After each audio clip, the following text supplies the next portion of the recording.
Welcome to Sweet Life Beat Life. We hope this video helps. You start by making sure your Google Voice account is ready and linked to a verified phone number. Once signed in, open Google Contacts and create a label for the recipients. This keeps numbers organized. Make sure each contact uses a mobile number, not a landline. If you have many recipients, split them into smaller batches. This helps avoid rate limits and spam detection. Now, keep your message text drafted and within concise length. That will speed sending and reduce bounces.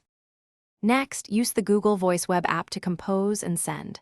Click New Message, then add recipients by typing or pasting phone numbers from your contacts label. Paste your prepared text and personalize minimally if possible. Personalization reduces spam risk.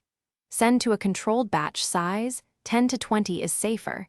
Then wait 1 to 5 minutes before the next batch so sending looks natural.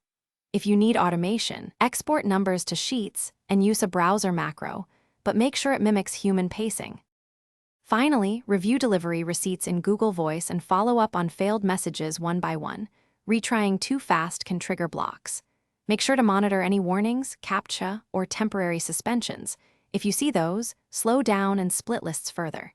If you need to send hundreds or thousands, transition to a dedicated verified mass messaging provider instead of pushing Google Voice beyond intended use. Quick troubleshooting tip. If messages fail, remove any links, shorten text, then resend a small test batch. Thanks for watching. Consider subscribing if we helped you.